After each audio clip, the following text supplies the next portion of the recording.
నమస్కారం గురుగారు. ఆశీర్వచనం తల్లి. గురుగారు, ఈ క్రోధినామ సంవత్సరంలో చివరిగా మీనరాశి వారికి ఏ విధంగా ఉండబోతుంది? శ్రీ మహాగణాధిపతయ నమః. ఐం మహాసరస్వత్యే నమః. శ్రీ లలితాంబికాదేవ్యే నమః. ఈ క్రోధినామ సంవత్సరము ఉగాది పండుగ నుండి మీనరాశి వాళ్లకు ఎలా ఉంది అంటే, పూర్వాభాద్రా నక్షత్రము 4వ పాదం, ఉత్తరాభాద్రా నక్షత్రము 4 పాదాలు, రేవతి నక్షత్రము 4 పాదాలు కలిపితే మీనరాశి. ఆదాయం 11, వ్యయం 5, రాజపూజ్యత 2, అగౌరవము 4 ఉంది.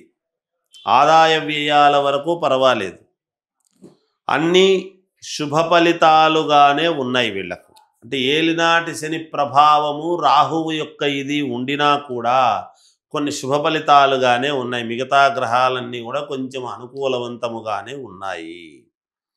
ధనలాభం ఉంటుంది, కీర్తి ఉంటుంది, ఉన్నతమైనటువంటి స్థితికి వెళ్ళాలి అనేటువంటిది వెళ్ళటానికి అనుకూలము ఉన్నది. ధర్మకార్యాలలో పాల్గొనటం అనేటువంటిది జరుగుతుంది వీళ్ళు ఎక్కువ శాతము. అనుమానముతో కాకుండా ఏదైనా సరే నేను నెగ్గుకు రాగలను, నాకు ఖచ్చితముగా జరిగి తీరుతుంది, నేను దీంట్లో ఉత్తీర్ణత సాధిస్తాను అనేటువంటి దృఢ సంకల్పముతో గనక ముందుకు వెళితే తప్పకుండా వీళ్లకు విజయము లభిస్తుంది. శారీరక శ్రమ అనేటువంటిది ఉంటుంది. అలాగే ఏల్నాటి శని ప్రభావము ఉంటుంది కాబట్టి కొంచెము జాగ్రత్తగా వ్యవహరిస్తే మంచిది వీళ్ళు అనేటువంటిది.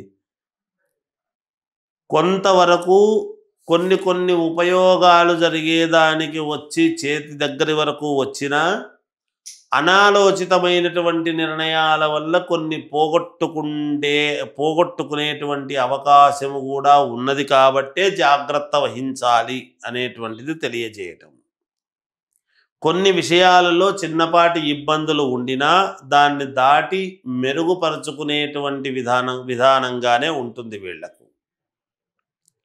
ఆరోగ్యపరంగా కూడా సమయానికి భోజనము చేయటము, సమయానికి నిద్ర అనేటువంటివి రెండూ పాటిస్తే ఖచ్చితముగా ఆరోగ్యవంతముగా మేలు జరుగుతుంది గాక. ఇక విద్యార్థులకు చాలా అనుకూలముగా ఉన్నది. సినీ రంగములో ఉండేటువంటి వాళ్లకు కూడా అనుకూలముగానే ఉన్నది. రాజకీయాలలో ఉండేటువంటి వాళ్ళు కొంచెము జాగ్రత్తగా అడుగులు వేయాలి. చుట్టూ ఉండేటువంటి వాళ్ళను చూసుకొని ఎవరితోనూ ఏమీ మాట్లాడకుండా జాగ్రత్త వహించి తనను తాను ఎలా అడుగు వేస్తే బాగుంటుంది అనేటువంటి ఆలోచన చేసుకొని అడుగులు వేసుకుంటే వీళ్లకు మేలు జరుగుతుంది గాక. ఎక్కువ శాతము వీళ్ళు శనికి, ఏల్నాటి శనికి, శనీశ్వరుడికి తైలాభిషేకాలవి చేసుకోవటము మంచిది. తర్వాత ఆంజనేయ స్వామిని ఎక్కువగా ఆరాధిస్తే వీళ్లకు చాలా పనులు జరుగుతాయి అని తెలియజేస్తున్నాను. ఏది ఏమైనా ఏలినాటి శని ప్రభావం ఉన్నప్పటికీ మీనరాశి వాళ్లకు కొంతవరకు అనుకూలముగానే ఉన్నది అని తెలియజేస్తూ జయోస్తు. గురుగారు, క్రోధినామ సంవత్సరంలో ఉగాది నుంచి ఈ 12 రాశుల వారికి ఏ విధంగా ఉండబోతుందో మాకు తెలియజేశారు. ధన్యవాదాలు. జయోస్తు.